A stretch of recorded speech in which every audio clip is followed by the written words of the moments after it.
নমস্কার সকলকে। সতীশ ডেলি লাইফের নতুন একটি ভিডিওতে সকলকে স্বাগত জানাই। পুজো তো চলেই এলো। পুজোর আগে আগে সকলের বাড়িতে নারকেলের নাড়ু আর বিভিন্ন ধরনের মিষ্টি লাড্ডু এসব বানানো চলে, তাই না?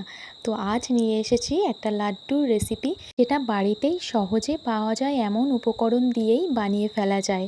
তো চলুন আমি মতিচুর দানাদার বেসনের লাড্ডু কিভাবে বানালাম সেটাই আপনাদেরকে দেখাই। তো তার জন্য আপনাদেরকে ভিডিওটা স্কিপ না করে একদম লাস্ট অবধি সাথে থাকতে হবে। এই দানাদার বেসনের লাড্ডু সাধারণত রাজস্থানীরাই বেশি খেয়ে থাকে। রাজস্থানীরা এই লাড্ডুকে চুরমা লাড্ডু বলে থাকে। বাড়িতে যখন কিছু মিষ্টি খেতে ইচ্ছে করবে কিংবা বাড়িতে কোনো গেস্ট এলে বাইরে থেকে মিষ্টি না কিনে একদম ঘরোয়া উপকরণ দিয়ে এটা চটজলদি বানিয়ে ফেলা যাবে।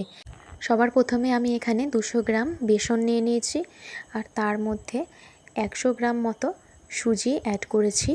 সুজি আর বেসনটাকে ভালোভাবে মিক্সড করে নিতে হবে।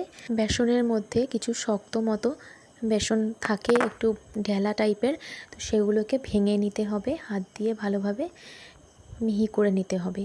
এরপরে 2.5 চামচ মতো এর মধ্যে গলানো ঘি আমি অ্যাড করেছি। যেরকম আমরা ময়দা মাখি, ময়দাতে সাদা তেল ময়ম দেই, তো সেরকমভাবেই এটা ময়ম দিতে হবে গলানো ঘি দিয়ে। ঘিটা দেবার পরে বেশ ভালো করে ময়দাটাকে ঘিয়ের সাথে একেবারে মিক্সড করে ফেলতে হবে। এরকমভাবে আঙুলের মধ্যে হাতের মধ্যে মুঠি করে চাপ দিলে যাতে এরকম দলা পাকিয়ে যায়, আর দলাটা চাপ দিলে আবার ভেঙেও যাতে যায়। এরপরে আমি একটু একটু করে জল অ্যাড করে ময়দা যেমন মাখে সেরকমভাবে মেখে নিয়েছি। একটা ডো বানিয়ে নিতে হবে। এই ডোটা যেন খুব একটা বেশি নরমও না হয়ে যায়, আবার খুব একটা শক্তও যেন না হয়, একদম মিডিয়ামভাবে ডোটা মেখে রাখতে হবে।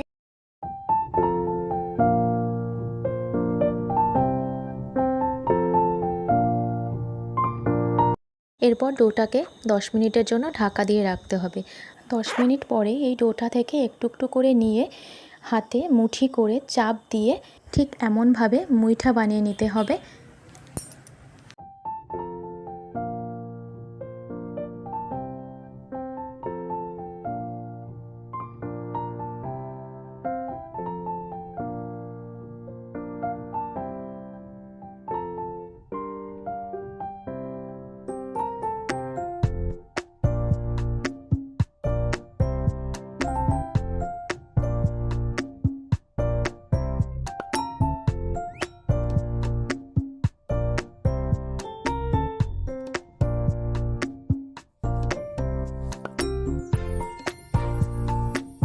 দেখুন এইটুকু ডোতে অনেকগুলো কিন্তু মুইঠা আমার রেডি হয়ে গেছে। এরপরে গ্যাসে একটা কড়াই বসিয়ে নিলাম।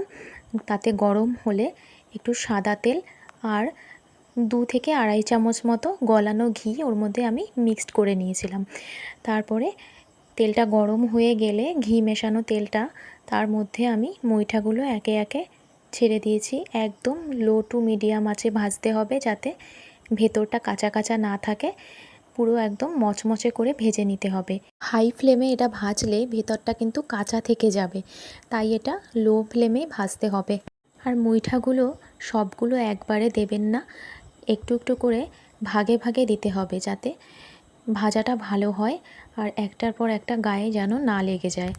তো দেখুন আমি এটা দুবারে ভেজেছি আর কালারটা একটু হালকা গোল্ডেন ব্রাউন হলেই তুলে নিতে হবে। বেশি একটা পোড়া ভাব যেন না হয়, তাহলে লাড্ডুর কালারটাও কিন্তু পোড়া পোড়া আসবে। আর বেসনের কালার এমনিতেই খুব সুন্দর আসে, তো এক্ষেত্রে লাড্ডুর কালারটাও বেশ ভালোই আসবে। হয়তো দোকানের মতন হবে না, যেহেতু আমি কোনো আর্টিফিশিয়াল কালার এখানে আমি ইউজ করব না। যে কোনো ফুড কালার বা কোনো আর্টিফিশিয়াল কোনো জিনিস ব্যবহার করাটা ঠিক আমার পছন্দ নয়। তো দেখুন একে একে মুইঠাগুলো সব ভেজে তুলে নিয়েছি। আর এই ঘি মেশানো তেলেই আমি একটু বাদাম কুচি আর কিশমিশ ভেজে তুলে নেব।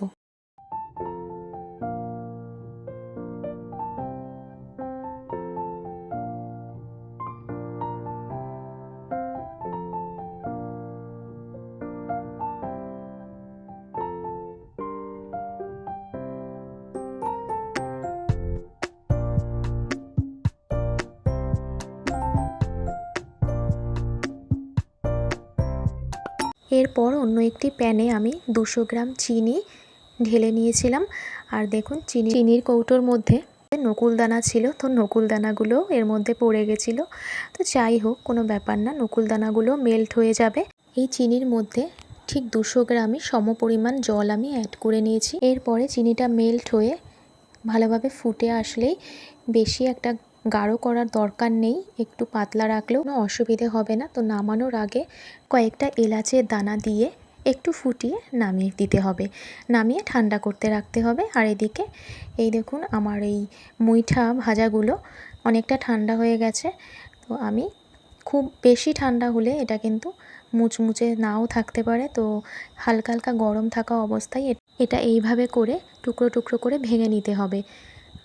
দেখুন আমার সব কটা টুকরো করা হয়ে গেছে। এবার এই টুকরোগুলিকে একটা মিক্সিং জারে দিয়ে গুঁড়ো করে নিতে হবে। তো গুঁড়োটা কিন্তু একটু দানাদার হবে, একেবারে কিন্তু মিহি গুঁড়ো এটা হবে না। তো একটা চালনির সাহায্যে এটা চামচ দিয়ে চেপে চেপে এটা আমি একটা পাত্রে আমি ঢেলে নিয়েছি, যাতে বড় বড় যে দানাগুলো আছে সেগুলো যাতে ভেঙে যায়। তো এরপরে ভেজে রাখা বাদামের কুচি আর কিশমিশ এর মধ্যে অ্যাড করে নিয়েছি, আর কিছু পেস্তাও আমি এখানে অ্যাড করেছিলাম। পেস্তাটা আমি আর ভাজিনি, তো পেস্তা এমনি টুকরো করে কেটে আমি এখানে নিয়ে নিয়েছি।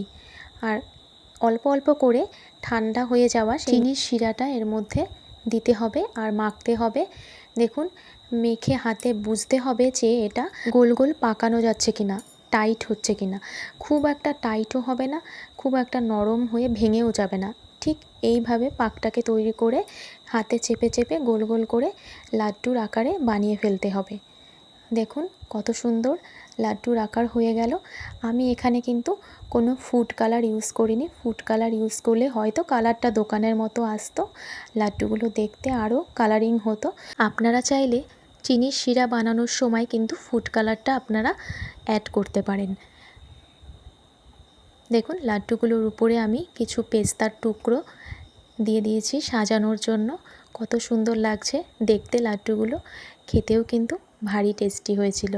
এরকমভাবে ঘরোয়া যে উপকরণগুলি সব সময় ঘরে অ্যাভেলেবেল থাকে, সেগুলো দিয়েই চটজলদি এই জিনিসটা বানিয়ে নেওয়া যায়। এই ধরনের মিষ্টি কিন্তু আমরা ঠাকুরের ভোগ হিসেবেও বানিয়ে দিতে পারি, যেমন গণেশ চতুর্থীতেও গণেশজিকে এই লাড্ডুটা কিন্তু আমরা সহজেই বানিয়ে দিতে পারি ভোগ হিসেবে। আর এছাড়া বিজয়া দশমীতে ঘরে ঘরে মিষ্টির সমাহার, তার মধ্যে এরকম টেস্টি দানাদার লাড্ডু রাখাই যেতে পারে। সম্পূর্ণ ভিডিওটি যদি ভালো লেগে থাকে তাহলে একটা লাইক কমেন্টস করে পাশে থাকবেন, তার সাথে চ্যানেলটিকে সাবস্ক্রাইব করতে ভুলবেন না।